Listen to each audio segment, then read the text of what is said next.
Last class हम discuss कर रहे थे कॉम्बिनेशन ऑफ कैपेसिटर्स की। और कॉम्बिनेशन ऑफ कैपेसिटर्स में हमने दो तरीके के कॉम्बिनेशन देखे थे, सीरीज कॉम्बिनेशन और पैरेलल कॉम्बिनेशन। और इन दोनों कॉम्बिनेशंस का यूज़ करके हम मिक्स्ड कॉम्बिनेशंस बना रहे थे।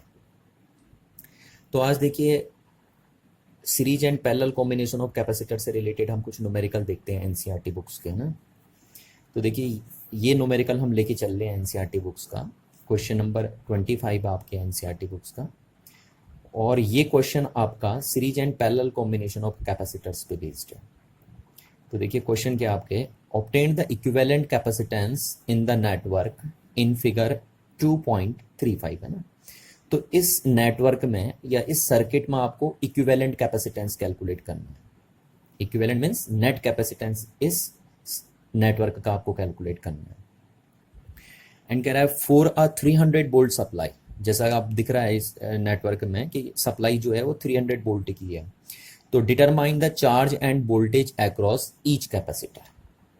तो आपको क्या कैलकुलेट करना है, देखिए आपको इसमें जितने भी कैपेसिटर लगे ईच कैपेसिटर का चार्ज एंड ईच कैपेसिटर के अक्रॉस जो पोटेंशियल डिफरेंस है वो कैलकुलेट करना है। यानी आपको पता करना है कि इस कैपेसिटर पे कितना चार्ज है और इसकी प्लेट्स के अक्रॉस जो पोटेंशियल डिफरेंस है वो कितना है ना। और ऐसा हर कैपेसिटर का करना आपको, और साथ में आपको इक्विवेलेंट कैपेसिटेंस भी कैलकुलेट करना है। तो देखिए इस टाइप के क्वेश्चन को करने के लिए ना, जब भी आपके सामने ऐसी प्रॉब्लम आएगी या इस टाइप के न्यूमेरिकल्स होंगे, तो ऐसे न्यूमेरिकल्स को सॉल्व करने के लिए आपको चार चीज़ें दिमाग में बिठा के रखनी है हमेशा। अगर ये चार बातें आप दिमाग में बिठा के रखते हैं तो फिर इस टाइप के न्यूमेरिकल बड़े आसानी से आप सॉल्व कर लेते हैं।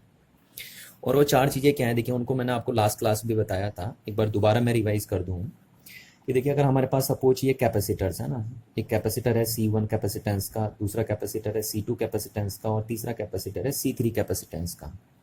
तो अगर हम इनको सीरीज में जोड़ दें, इस टाइप से आपको बताया था मैंने कि सीरीज कॉम्बिनेशन ऐसे करते हैं कैपेसिटर का, तो हम बोल सकते हैं कि ए एंड बी पॉइंट्स के बीच ये तीनों कैपेसिटर कैसे लगे हैं, सीरीज में लगे हैं।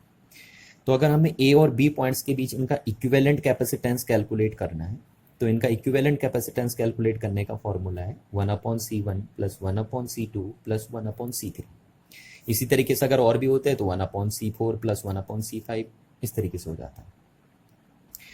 तो पहली बात तो आपको ये ध्यान रखनी है कि सीरीज कॉम्बिनेशन में इक्विवेलेंट कैपेसिटेंस इस फॉर्मूले से कैलकुलेट किया जाता है। दूसरी बात जो आपको ध्यान रखनी है वो ये रखनी है, और वो मैंने आपको प्रीवियस क्लासेस में भी बता दी थी, कि जितने भी कैपेसिटर्स सीरीज में लगे होते हैं उन सारे कैपेसिटर्स के अक्रॉस जो चार्ज होता है वो सेम होगा ना।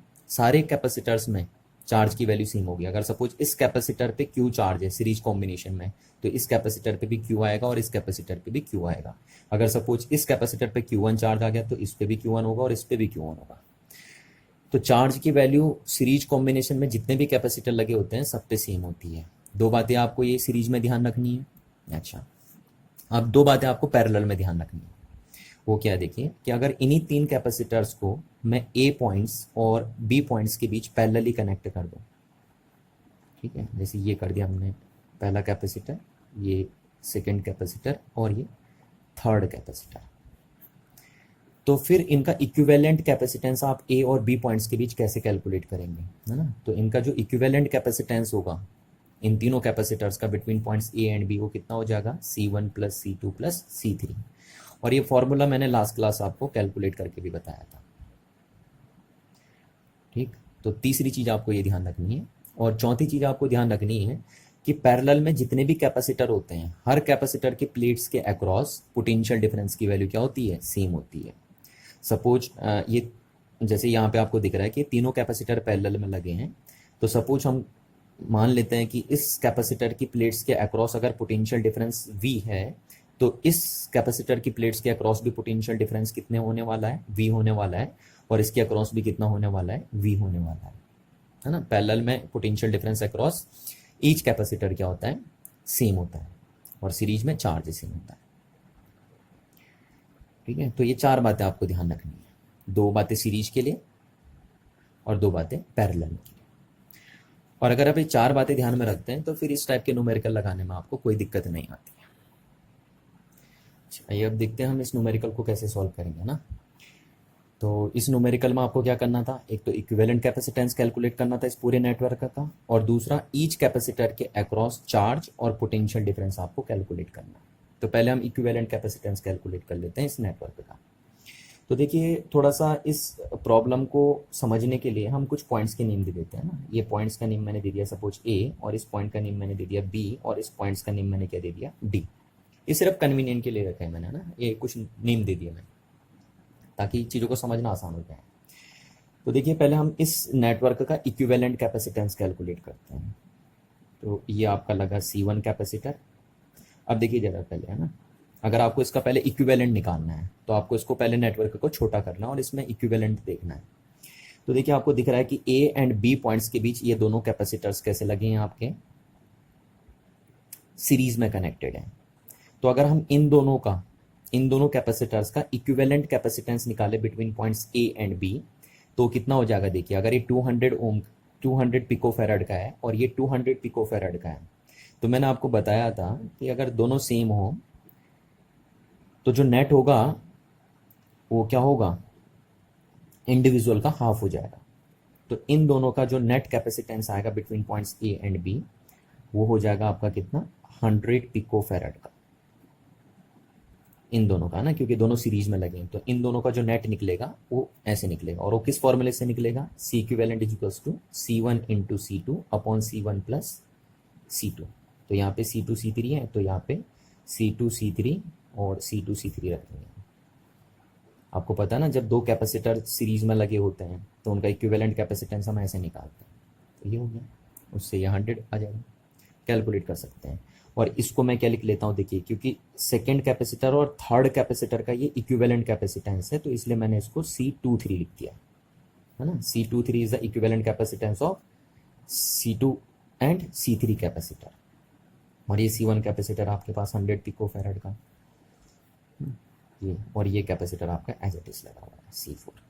और ये कितने पिकोफैराड का है, ये भी आपका 100 पिकोफैराड का गिवन, 100 पिकोफैराड का, ये देखिए डी। और यहाँ आपको बैटरी दे रखी है 300 वोल्ट की बैटरी यहाँ लगा दी। अच्छा, अब देखिए क्या है, अब अगर हम बोलें कि ए एंड बी पॉइंट्स के बीच, तो आपको ये दोनों कैपेसिटर कैसे दिख रहे हैं देखिए, C1 एंड C23 कैपेसिटर, ठीक है, ये वाला कैपेसिटर और ये कैपेसिटर। ये कौन सा कैपेसिटर है, C23, इन दोनों का इक्विवेलेंट कैपेसिटर है। तो ये दोनों कैपेसिटर इन पॉइंट्स के बीच कैसे लगे हैं, पैरेलली लगे हैं, है ना। तो अगर हम इन दोनों पॉइंट्स के बीच इनका इक्विवेलेंट कैपेसिटेंस कैलकुलेट करें, तो देखिए इन दो पॉइंट्स के बीच है ना, ए पॉइंट्स एंड बी पॉइंट्स के बीच में, ये ए पॉइंट और ये बी पॉइंट है, तो इन दोनों पॉइंट्स के बीच में अगर हम इन दोनों का इक्विवेलेंट कैपेसिटेंस कैलकुलेट करें, तो इनका इक्विवेलेंट कैपेसिटेंस आ जाएगा आपका कितना, इन दोनों कैपेसिटर का 200 पिकोफैराड, ठीक है। और ये लगा आपका कौन सा, C4, 100 पिकोफैराड का, ठीक। और ये आपका डी पॉइंट हो गया, और यहाँ पे लगी है 300 वोल्ट की बैटरी। तो देखिए ये जो 200 पिकोफैराड कैपेसिटेंस आया है वो इन दोनों कैपेसिटर्स का है ना, तो इसलिए मैं इसको लिख देता हूँ C123, यानी इन दोनों C1 कैपेसिटर और C2 C3 कैपेसिटर का इक्विवेलेंट कैपेसिटेंस है ये। तो इसको हमने लिख दिया ना, इन दोनों का अगर इक्विवेलेंट निकालेंगे आप तो ये आएगा। और किस फॉर्मूले से निकाला आपने, क्योंकि ये सीरीज में है तो आपने ये फॉर्मूला लगाया इक्विवेलेंट कैपेसिटेंस निकालने के लिए, C1 प्लस C23, तो ये आ गया आपका। अब देखिए, अब हमें क्या कैलकुलेट करना है कि अगर मैं बी और डी पॉइंट्स के बीच में देखूं, बी और डी पॉइंट्स के बीच, तो बी और डी पॉइंट्स के बीच ये दोनों कैपेसिटर कैसे लगे हैं, आपके सीरीज में लगे हैं, है ना, बी और डी पॉइंट्स के बीच में।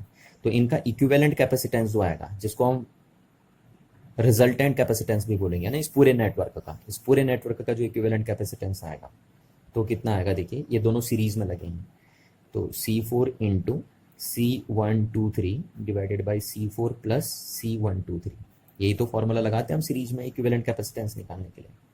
तो ये हो गया आपका 200 picofarad upon 200 picofarad into 100 picofarad upon 200 plus 100 picofarad. तो अगर आप इसे सॉल्व करेंगे तो कितना आ जाएगा, ये आ जाएगा आपका 200 डिवाइडेड बाई 3 पिको फैराड। ठीक है, और आपको पता है 1 पिको फैराड में कितने फैराड होते हैं, 10⁻⁻12 फैराड। तो आप इसको 10⁻12 फैराड भी लिख सकते हैं।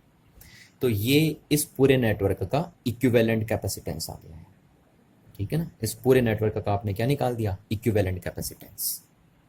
तो अगर हम इसे नेटवर्क में बनाएं तो सी इक्विवेलेंट, और ये लगा देखिए किस पॉइंट्स के बीच में, बी और डी पॉइंट्स के बीच में, इन दोनों पॉइंट्स के बीच में निकाला ना आपने, तो इन दोनों पॉइंट्स के बीच में सीरीज में लगे थे, तो ये बी और ये डी पॉइंट्स, और इनके अक्रॉस कितने वोल्ट की बैटरी यहाँ पे लगी हुई है आपकी, 300 वोल्ट की बैटरी लगी हुई है। और ये इक्विवेलेंट कैपेसिटेंस कितना आ गया आपका, 200/3 पिको फैराड, यह है आपका। तो ये इस पूरे नेटवर्क का इक्विवेलेंट कैपेसिटेंस हो गया आपके पास।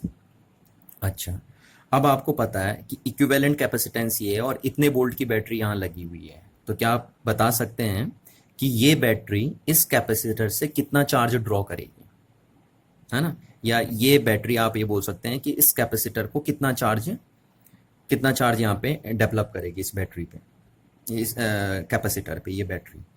तो आप लिख सकते हैं कि Q is to C equivalent into V, ऐसी तो निकालते हैं, आपको पता है ना C is to Q/V formula होता है, तो वहां से निकाल दिया आपने।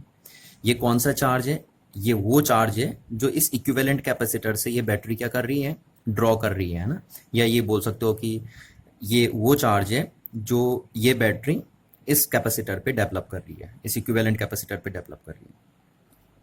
तो Q इज हो गया, C इक्विवेलेंट की वैल्यू आपके पास 200/3 इंटू 10⁻12 और इंटू V की वैल्यू आपके पास कितनी है, 300 वोल्ट। तो Q इक्विवेलेंट यहाँ से Q आ गया यहाँ से आपका। अब इसे सॉल्व करेंगे तो ये हो गया 2 इंटू ये, इससे ये कैंसिल आउट हो गया, और 2 और 2 4 पावर, तो यहाँ ये बनेगी 10⁻8, और ये कुलॉम हो गया आपका, इतना क्या। तो आप बोल सकते हैं कि ये बैटरी इस इक्विवेलेंट कैपेसिटर पे इतना चार्ज क्या कर रही है, डेवलप कर रही है। अब जरा आप गौर करेंगे तो ये देखिए, ये टोटल चार्ज है ना, जो इस इक्विवेलेंट कैपेसिटर का चार्ज है वो है ये, इस इक्विवेलेंट कैपेसिटर पे ये चार्ज है। अब ये किसका इक्विवेलेंट कैपेसिटेंस है, आप जरा गौर करेंगे तो ये इन दोनों कैपेसिटर का इक्विवेलेंट कैपेसिटेंस है। यानी टोटली हम ये कह सकते हैं कि इस बैटरी ने इन दोनों कैपेसिटर पे, इन दोनों को बोल दो या इसको बोल दो, बात तो एक ही है, इस इन दोनों का ही तो इक्विवेलेंट है कह रहा हूं मैं ये। तो हम ये बोल सकते हैं कि इस बैटरी ने इन दोनों कैपेसिटर्स पे इतना चार्ज डेवलप किया, क्योंकि आपको पता है सीरीज में चार्ज की वैल्यू सेम होती है, ये दोनों कैपेसिटर सीरीज में लगे हैं ना, और मैंने आपको बताया था कि सीरीज में क्या होती है, चार्ज की वैल्यू सेम होती है। तो आप बोल सकते हैं कि इस बैटरी ने इतना चार्ज डेवलप करा इन दोनों कैपेसिटर्स पे। तो यहां से इस कैपेसिटर पे और इस कैपेसिटर पे कितना चार्ज आ जाएगा, इतना चार्ज आ जाएगा। तो हम बोल सकते हैं therefore charge on capacitor C4 and C123 is 2 × 10⁻8 Coulomb, इतना चार्ज है इस कैपेसिटर पे और इस कैपेसिटर पे। तो देखिए, अब इस कैपेसिटर का चार्ज तो आपको पता चल गया है कि इस कैपेसिटर पे इतना होगा, इसको छोड़िए अभी, है ना, क्योंकि ये तो इक्विवेलेंट है ना इनका, तो इसको रहने दीजिए। इसको देखिए, इंडिविजुअल कैपेसिटर ये है, तो इस पे इतना चार्ज है। तो अगर इस कैपेसिटर का कैपेसिटेंस आपको पता है और इस कैपेसिटर का चार्ज आपको पता है, तो क्या आप इस कैपेसिटर के प्लेट्स के अक्रॉस पोटेंशियल डिफरेंस बता सकते हैं? यस, बिल्कुल बता सकते हैं ना। हम लिखते हैं the potential difference across the two plates of the capacitor C4 is V4, और उस V4 की वैल्यू क्या होगी, Q/C4। ऐसे ना, इस फॉर्मूले से आप देखते हो C = Q/V, तो वहां से हम बोल सकते हैं कि V = Q/C ये लगाएं। तो V4 क्या है, potential difference across the two plates of this capacitor, और ये क्या है, चार्ज ऑन दिस कैपेसिटर, और C4 क्या है, कैपेसिटेंस ऑफ दिस कैपेसिटर। तो कितना चार्ज है इस पे, इस कैपेसिटर पे 2 × 10⁻8 कूलॉम चार्ज, और इसके कैपेसिटेंस की वैल्यू कितनी है, 100 पिको फैराड, तो यानी 100 × 10⁻2 फैराड। तो अगर आप इसको सॉल्व करेंगे तो देखिए, ये 8 0 बचे यहाँ पे, और ये 200 हो जाएगा, और 200 अपॉन क्या हो गया आपका,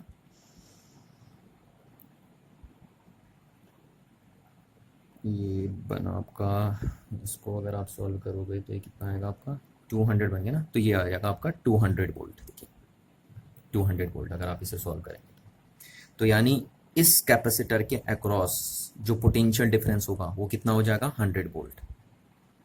ठीक है। अच्छा, अब अगर टोटल बैटरी 300 वोल्ट की है, उसमें से 100 वोल्ट यहाँ आ गई, तो according to law of conservation of energy बाकी रेस्ट ऑफ द वोल्टेज कहाँ जाएगी, इस कैपेसिटर के अक्रॉस चली जाएगी। तो या इन दो पॉइंट्स के बीच में जो पोटेंशियल डिफरेंस है वो तो कितना हो गया 200 वोल्ट, और क्योंकि टोटल बैटरी 300 वोल्ट की है तो इसलिए हम बोल सकते हैं कि इस कैपेसिटर की दो प्लेट्स के अक्रॉस जो पोटेंशियल डिफरेंस होगा वो कितना हो जाएगा 100 वोल्ट हो जाएगा। तो इस कैपेसिटर की प्लेट्स के अक्रॉस 100 वोल्ट का पोटेंशियल डिफरेंस होगा। तो यहां से हम लिख सकते हैं कि therefore voltage across C123 is 100 volt. या देखिए आप ये भी बोल सकते हैं ना कि A और B, क्योंकि A और B पॉइंट्स के बीच में ही तो लगाया ये वाला कैपेसिटर C123 वाला कैपेसिटर, इसीलिए तो मैंने ये पॉइंट स्पेसिफाई करे थे ना A और B पॉइंट, ताकि आपको आगे जाके दिक्कत ना हो। तो आप देख सकते हैं कि जो C123 कैपेसिटर है वो A और B पॉइंट्स के बीच में लगा हुआ है, तो इसलिए हम कह सकते हैं कि A और B पॉइंट्स के बीच में जो पोटेंशियल डिफरेंस है वो 100 वोल्ट है। या तो ये बोल लो कि इस कैपेसिटर की दो प्लेट्स के अक्रॉस पोटेंशियल डिफरेंस कितना है 100 वोल्ट, और क्योंकि ये कैपेसिटर A और B पॉइंट्स के बीच में रखा है तो इसलिए हम ये भी बोल सकते हैं कि A और B पॉइंट्स के बीच में पोटेंशियल डिफरेंस कितना है 100 वोल्ट। तो अब जरा यहाँ देखिए ना, यहाँ देखिए ये कैपेसिटर क्या था, इनका इक्विवेलेंट कैपेसिटर था, इन दोनों का इक्विवेलेंट था ये। तो हम बोल रहे हैं कि A और B पॉइंट्स के बीच में पोटेंशियल डिफरेंस कितना है 100 वोल्ट का है, तो इसका मीनिंग यहाँ इन दो पॉइंट्स के बीच में पोटेंशियल डिफरेंस 100 वोल्ट का है। तो अगर इन दो पॉइंट्स के बीच में पोटेंशियल डिफरेंस 100 वोल्ट का है, और क्योंकि ये दोनों कैपेसिटर पैरेलल में लगे हैं तो इसलिए हम बोल सकते हैं कि इस कैपेसिटर की दो प्लेट्स के अक्रॉस जो पोटेंशियल डिफरेंस होगा वो भी 100 वोल्ट का होगा, और इन दो प्लेट्स के बीच में भी जो पोटेंशियल डिफरेंस होगा वो भी 100 वोल्ट का होगा, क्योंकि ये दोनों कैसे लगे हैं, पैरेलली कनेक्टेड है। तो यहां से हम बोल सकते हैं therefore voltage across C1 and C23 capacitor will be, कितना हो जाएगा आपका 100 वोल्ट, है ना, क्योंकि A और B पॉइंट्स के बीच का पोटेंशियल डिफरेंस 100 वोल्ट था।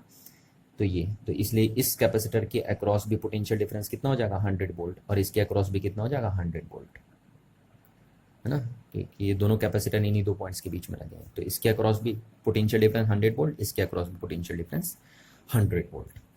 तो यहाँ से आपको ये भी पता चल गया, देखिए इसको छोड़िए अभी, है ना, क्योंकि ये तो इनका इक्विवेलेंट है, ये कोई इंडिविजुअल कैपेसिटर नहीं है ना, ये तो इनका इक्विवेलेंट बना के बनाया हमने, पर ये तो इंडिविजुअल कैपेसिटर है। तो अब इस इंडिविजुअल कैपेसिटर की प्लेट्स के अक्रॉस जो पोटेंशियल डिफरेंस है वो आपको पता चल गया कि 100 वोल्ट है, और इस कैपेसिटर का कैपेसिटेंस आपको पता है। तो अब हम इस कैपेसिटर का चार्ज फाइंड आउट कर सकते हैं, क्योंकि हमें इसका कैपेसिटेंस पता है, इसके अक्रॉस पोटेंशियल डिफरेंस कितना वो पता है, तो इस कैपेसिटर पे कितना चार्ज होगा वो हम कैलकुलेट कर सकते हैं। देखिए तो यहाँ से हम लिखेंगे therefore charge on C1 capacitor, है ना, C1 कैपेसिटर पे कितना चार्ज होगा, तो उसको हम Q1 लिख देते हैं। Q1 means charge on C1 capacitor, तो कितना हो जाएगा आपका C1V1, जहाँ C1 उसका कैपेसिटेंस है फर्स्ट कैपेसिटर का, और V1 उसके प्लेट्स के अक्रॉस पोटेंशियल डिफरेंस है। तो कितना कैपेसिटेंस है उसका 100 पिकोफैरड, ये हो गया, और पोटेंशियल डिफरेंस कितना उसके अक्रॉस 100 वोल्ट। तो अगर आप इसको सॉल्व करेंगे तो कितना आ जाएगा, ये आ जाएगा 10 की 4 पावर प्लस की ये माइनस पावर 12 की, तो 10⁻⁸ आ जाएगा आपका, 10⁻⁸ कूलम चार्ज, है ना। तो आप कह सकते हैं कि इस कैपेसिटर पे कितना चार्ज है 10⁻⁸ कूलम का चार्ज है।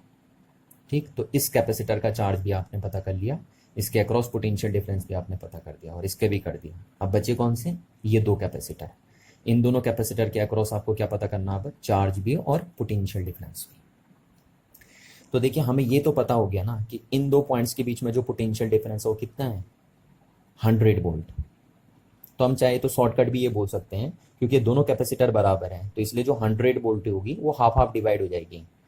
तो 50 वोल्ट इस कैपेसिटर के अक्रॉस आएगी और 50 वोल्ट इस कैपेसिटर के अक्रॉस आएगी। तो यहाँ से हम सीधे भी निकाल सकते थे, है ना, कि इस कैपेसिटर की प्लेट्स के अक्रॉस कितनी वोल्टेज आ जाएगी 50, और इसकी भी अक्रॉस कितनी आ जाएगी 50, क्योंकि दोनों कैपेसिटर बराबर कैपेसिटेंस के, और यहाँ से यहाँ पोटेंशियल डिफरेंस कितना था 100 वोल्ट था, इसलिए 100 वोल्ट इन दोनों कैपेसिटर के अक्रॉस क्या हो जाएगी, इक्वली डिवाइड हो जाएगी। पर चलो मैं इसको सिस्टमेटिक तरीके से करता हूँ, है ना, कोई शॉर्टकट हम नहीं कर रहे हैं।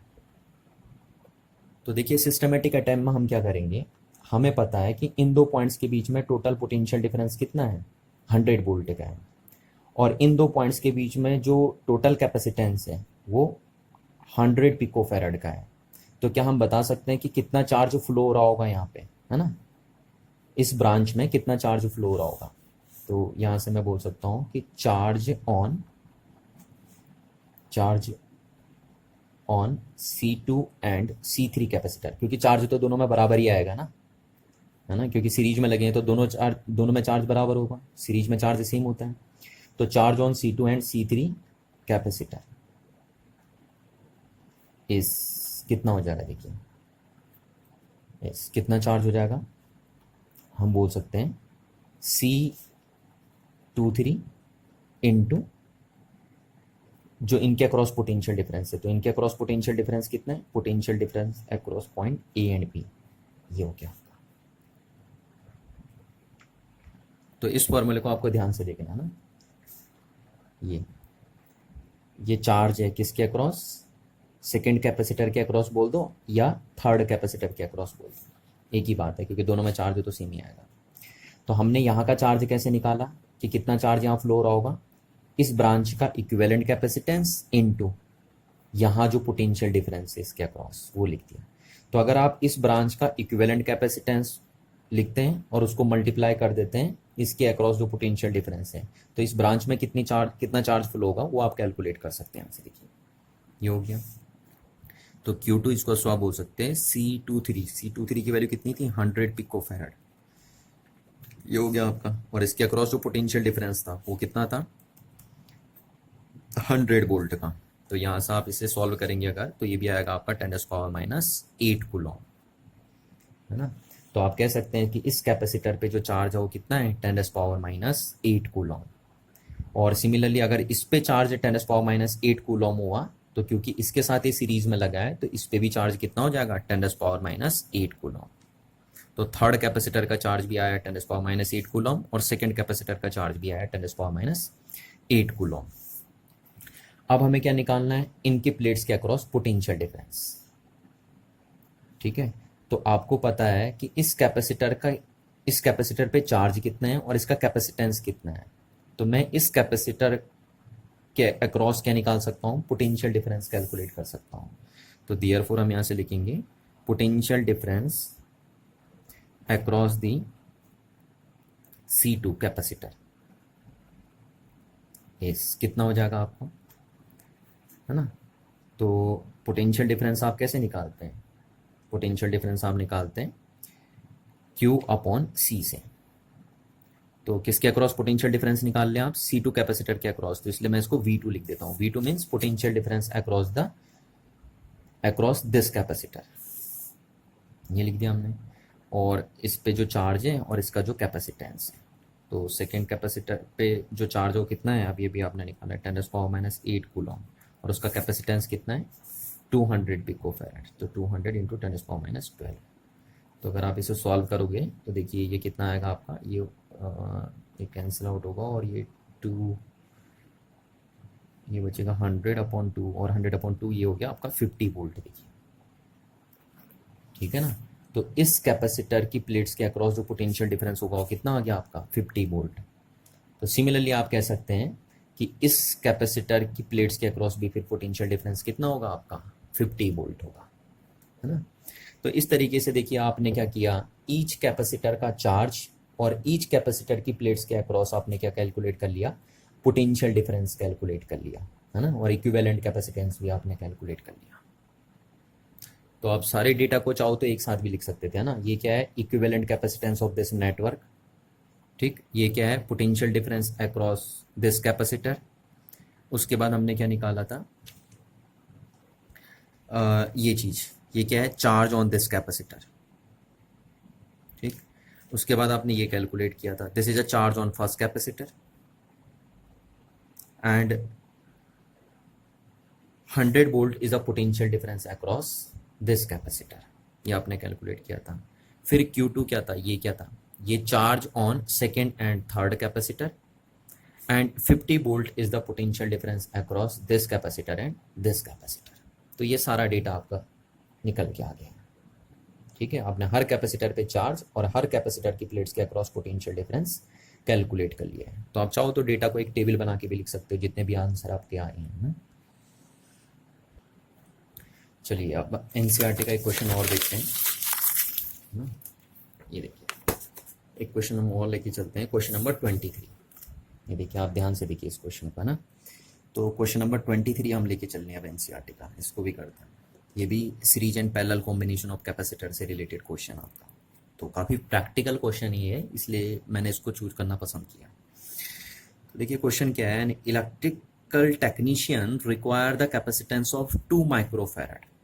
ठीक है, यानी रिक्वायरमेंट किस कैपेसिटर की है जिसका कैपेसिटेंस 2 माइक्रोफैराड हो। ठीक, in a circuit across a potential difference of 1 kilo volt. ठीक, तो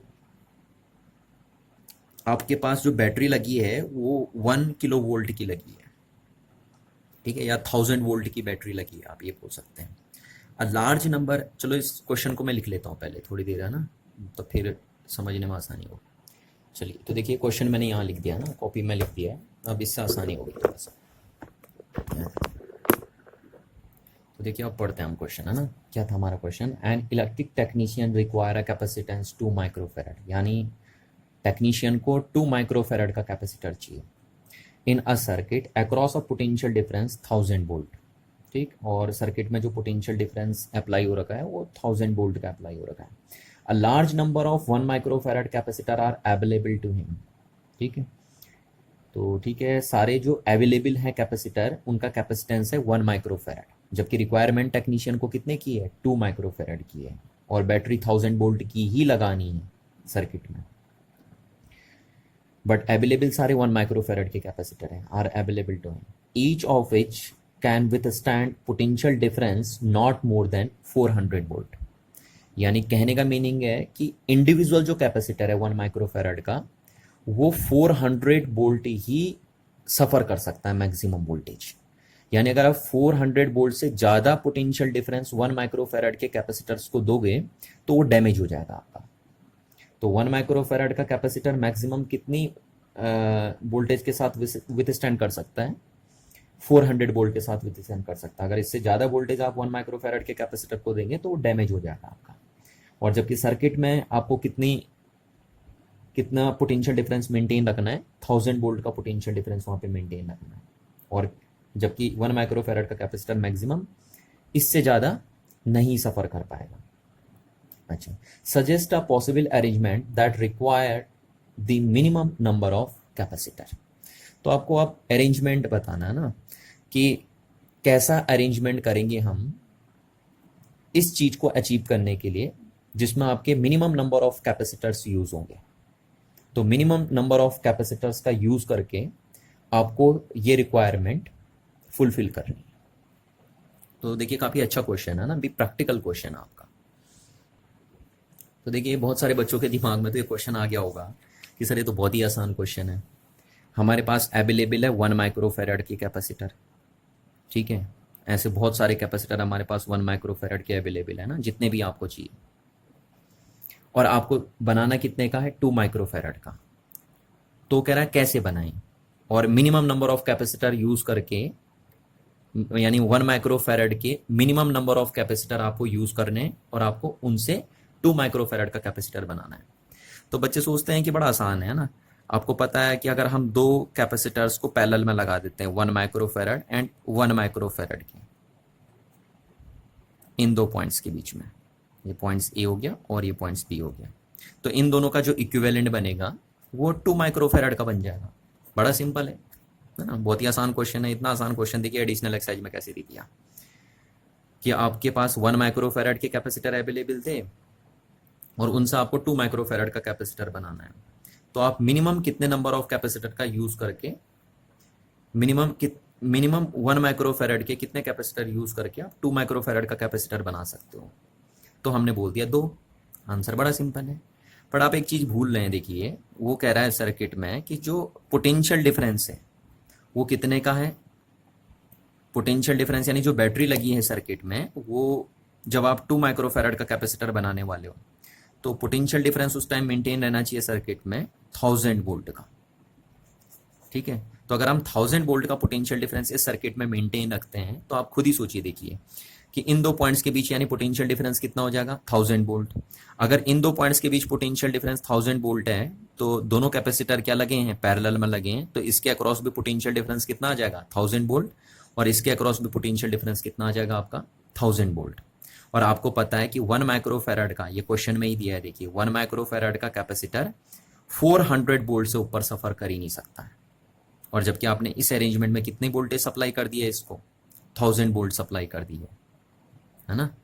तो ये डैमेज हो जाएगा क्योंकि ये तो मैक्सिमम कितना सफर कर सकता था, सिर्फ 400 वोल्ट, और यहाँ आपने 1000 वोल्ट दे दी, तो ये डैमेज हो जाएगा। तो इस तरीके से सोचना यानी हमारा बेकार है ना, इतना आसान क्वेश्चन देगा भी नहीं आपको। तो अब देखिए कैसे हम इस क्वेश्चन को अटेम्प्ट करते हैं, क्या अप्रोच लगा के चलते हैं। तो चलो पहले मैं डेटा लिख देता हूँ, है ना। टोटल कैपेसिटेंस आपको कितना चाहिए, टोटल कैपेसिटेंस की जो हमें रिक्वायरमेंट है वो है 2 माइक्रोफेरेड का, ठीक। जबकि जो पोटेंशियल डिफरेंस हमने लगाया है V वो है 1000 वोल्ट का, ठीक है। कैपेसिटी कितनी है ईच कैपेसिटर की, कैपेसिटी ऑफ ईच कैपेसिटर हमें कितनी दी है, हर कैपेसिटर की कैपेसिटी कितनी दी है, इसको चलो मैं C1 लिख देता हूँ ना, इक्विवेलेंट को हमने C लिख दिया, तो इंडिविजुअल कैपेसिटर जो हैं उनकी कैपेसिटी को हम C1 लिख देते हैं। तो 1 माइक्रोफेरेड है, यानी हर कैपेसिटर 1 माइक्रोफेरेड का है। अच्छा, मैक्सिमम कितना पोटेंशियल डिफरेंस आ सकता है एक कैपेसिटर के अक्रॉस, तो इसको भी हम लिख देते हैं कि maximum potential difference across each capacitor, और उसको मैं V डैश लिख देता हूँ क्योंकि V तो मैंने क्या लिख दिया, total potential difference across this capacitor या दिस इक्विवेलेंट कैपेसिटर, है ना। तो यहाँ पे मैं V डैश लिख लेता हूँ कि एक इंडिविजुअल कैपेसिटर मैक्सिमम कितना पोटेंशियल डिफरेंस सफर कर सकता है, तो वो है आपका 400 वोल्ट। इतना मैक्सिमम पोटेंशियल डिफरेंस सफर कर सकता है एक इंडिविजुअल कैपेसिटर। तो इस प्रॉब्लम को सॉल्व करने के लिए सपोज हम मान के चलते हैं कि हमने n कैपेसिटर सीरीज में लगा दिए 1 माइक्रोफेरेड के ना, कितने कैपेसिटर लगाए हैं, ऐसे डॉट डॉट सो ऑन करके n कैपेसिटर लगा दिए सीरीज में, ठीक है। हर कैपेसिटर कितनी कैपेसिटर का है, C1 मतलब C1 मतलब 1 माइक्रोफेरेड का है, देखिए हर कैपेसिटर, और ऐसे n कैपेसिटर्स लगा दिए हैं सीरीज में।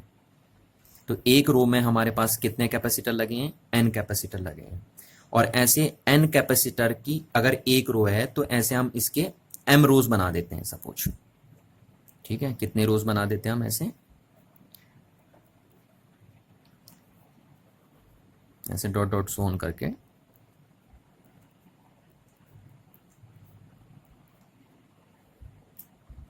सबका कैपेसिटेंस C1 है ना, सबका वो अंडरस्टूड है कि सबका कैपेसिटेंस C1 है। तो इन दो पॉइंट्स के बीच में और इनके अक्रॉस जो बैटरी लगानी है वो कितने वोल्ट की लगानी है, बैटरी आपको पता है 1000 वोल्ट की लगनी है इनके अक्रॉस। तो हमने माना एक सीरीज, एक रो में हमने n कैपेसिटर लगा दिया 1 माइक्रोफेरेड के, और ऐसे हमने कितनी रोज बनाई n कैपेसिटर्स की, 1 2 3 ऐसे m रोज बना दी मैंने। तो मैं इस बात को लिख लेता हूं सपोज, है ना, कि let n capacitors of 1 microfarad, 1 microfarad each be connected in series, सब सीरीज में लगा दिया आपने n कैपेसिटर, है ना। और कहाँ कैसे लगाई, इन अ रो, एक रो में लगाई है, और ऐसे कितनी रोज आपने बना दी, m रोज बना दी suppose, and m such rows be connected in parallel। देखिए m रोज है ना, एक रो ये बनी, एक रो ये बनी, एक रो बनी, ऐसे m रोज हमने बनाई है और हर रो एक दूसरे की कैसी है, पैरेलल है, जैसा आपको दिख रहा फिगर में, देखिए। तो अब अगर आप देखोगे, देखिए कि m रोज बन गई हैं हमारे पास और एक रोज में कितने कैपेसिटर हमने लगाए हैं, n कैपेसिटर लगाए हैं 1 माइक्रोफेरेड के। तो इन दो पॉइंट्स के बीच लगे हैं ये सारे कैपेसिटर्स।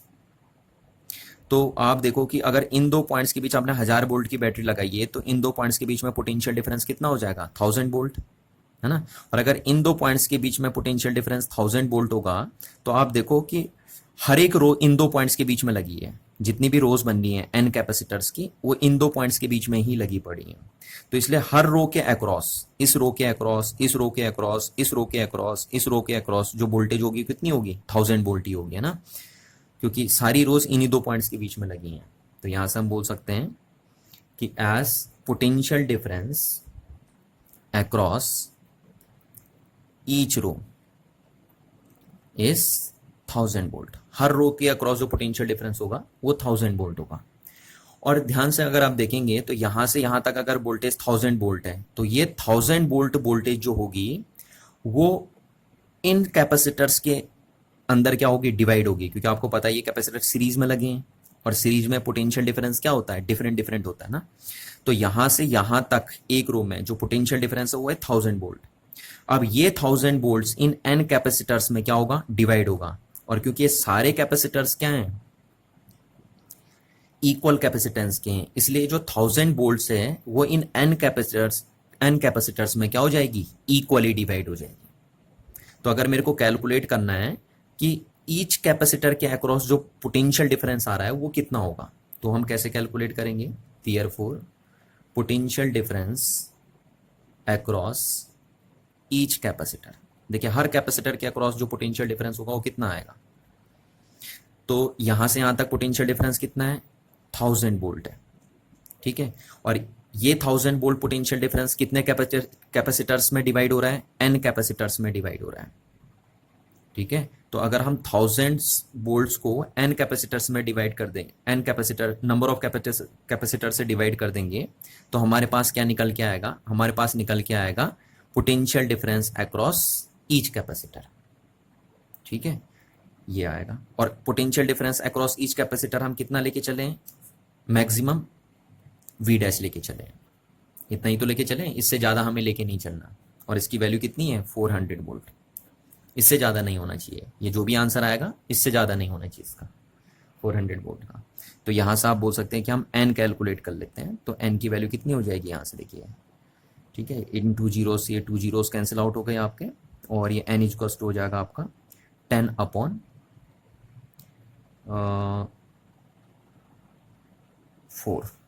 है ना। और ये 10/4 की वैल्यू कितनी हो गई आपके पास, 2.5। तो यानी आपको हर रो में कितने कैपेसिटर लगाने पड़ेंगे, 2.5। अब देखिए 2.5 है ना, 2 कैपेसिटर तो ठीक है, 0.5 कैपेसिटर का क्या मीनिंग है, आधा कैपेसिटर ये आधा कैपेसिटर का कोई मीनिंग नहीं है ना आपके पास। तो आप इसको राउंड ऑफ में अप्रोक्सीमेट 3 लिख लेंगे, यानी आपको हर रो में कितने कैपेसिटर की रिक्वायरमेंट है, 3 कैपेसिटर की रिक्वायरमेंट है आपको, हर रो में 3 कैपेसिटर कम से कम लगाने पड़ेंगे, ठीक है ना। क्योंकि देखो यहां से यहां तक हर रो में, यहां से यहां तक पोटेंशियल डिफरेंस कितना है, 1000 वोल्ट है ना। तो इन 1000 वोल्ट को आपको डिवाइड करना है कैपेसिटर्स में, अमंग द कैपेसिटर्स में, है ना। और आप चाहते हैं कि एक कैपेसिटर में 400 वोल्ट से ऊपर न जाए, तो आप कितने कैपेसिटर लगाएंगे, एटलीस्ट 3 कैपेसिटर लगा देंगे। तो आप अगर देखिए तो एक कैपेसिटर के अक्रॉस, एक कैपेसिटर में कितना आ रहा है, लगभग 1000 को 3 से डिवाइड कर दीजिए ना, तो उतना आ जाएगा, तो लगभग 400 से कम आ रहा है ना। एक कैपेसिटर के अक्रॉस जो पोटेंशियल डिफरेंस आ रहा है वो 400 से कम आ रहा है, क्योंकि टोटल है 1000 वोल्ट। और कितने कैपेसिटर लगा रहे हैं, अब हम कह रहे हैं सीरीज में 2.5 ना बोल के हम 3 बोलेंगे, तो 3 लगा रहे हैं। तो एक कैपेसिटर के हिस्से में जो आ रहा है वो लगभग 333 वोल्ट के अप्रोक्सीमेट में आ रहा है, जो 400 से कम है, क्योंकि 400 तो मैक्सिमम वैल्यू है ना, 400 से ऊपर तो इसे देना ही नहीं है, 400 से कम आप कितना भी दे सकते हैं एक कैपेसिटर को। तो इसलिए हम बोलेंगे कि कम से कम एक रो में हम 3 कैपेसिटर जरूर लगाएंगे, ताकि ये जो 3 कैपेसिटर आप एक रो में लगा रहे हैं वो 1000 वोल्ट को सफर कर सके, ये जो बैटरी 1000 वोल्ट की आपने लगाई है उसको सफ़र कर सके, है ना। तो 3 कैपेसिटर आपको एक रो में कम से कम लगाने पड़ेंगे। तो अब आप एक रो में मिनिमम 3 कैपेसिटर लगाएंगे, तो क्या आप एक रो का इक्विवेलेंट कैपेसिटेंस मेरे को बता सकते हैं? यस, बिल्कुल हम बता सकते हैं। अब तो यहां से मैं लिख दूंगा देयरफॉर कैपेसिटेंस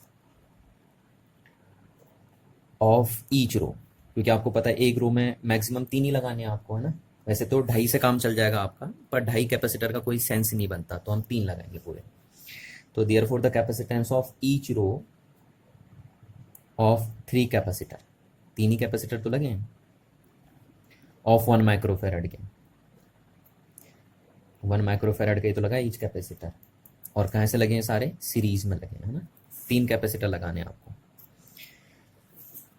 तो उनका इक्विवेलेंट कैपेसिटेंस कितना हो जाएगा? देखिए, अगर 3 कैपेसिटर सीरीज में लगे होते हैं, 1 माइक्रोफेरेड, 1 माइक्रोफेरेड और 1 माइक्रोफेरेड के, तो अगर एक रो में आप 3 कैपेसिटर लगा रहे हैं 1 1 माइक्रोफेरेड के, तो इनका इक्विवेलेंट कैपेसिटेंस कितना हो जाएगा? सी इक्विवेलेंट 1/3 हो जाएगा, है ना। और कहाँ से निकाला आपने? इस फॉर्मूले से निकाला, 1/C equivalent equals to 1/C1 plus 1/C2 plus 1/C3। ये 1 1 1 वैल्यू रखेंगे तो ये आ जाएगा सी इक्विवेलेंट आपका। क्लियर है ना बात? तो एक रो का जो इक्विवेलेंट कैपेसिटेंस है वो इतना आ रहा है, यानी आप बोल सकते हो कि इस रो का जो इक्विवेलेंट कैपेसिटेंस आएगा वो इतना आएगा। ठीक है, ये बन गया आपका।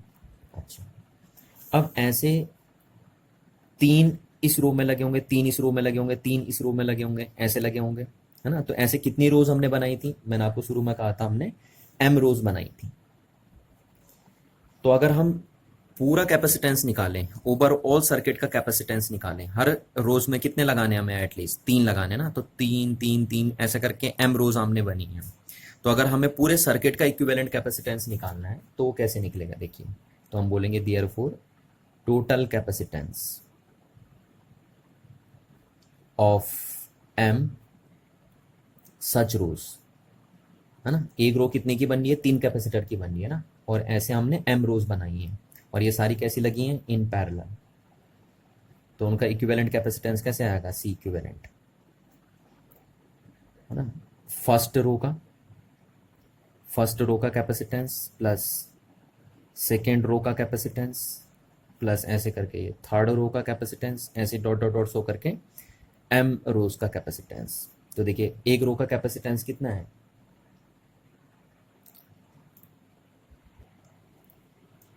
3 है ना, 1/3 यार आपका एक रो का। तो ऐसी सेकेंड रो का भी कितना आएगा? 1/3। ऐसे थर्ड रो का भी कितना आएगा? 1/3। ऐसे कितनी रोज हैं? डॉट डॉट m रोज है ना, तो ऐसे चलता रहेगा आपके पास। ठीक है, तो आपका टोटल कितना हो जाएगा? ये m/3, ये आ गया देखिए m/3, क्योंकि अप टू कहाँ तक ऐड होगा? ये आप यहाँ से लिख सकते हो अप टू m तक ऐड होगा। m रोज बनाई है ना आपने, तो ये जो m/3 आया आपका, वो इस पूरे नेटवर्क का क्या आ गया? Equivalent capacitance. ये है आपका इक्विवेलेंट कैपेसिटेंस।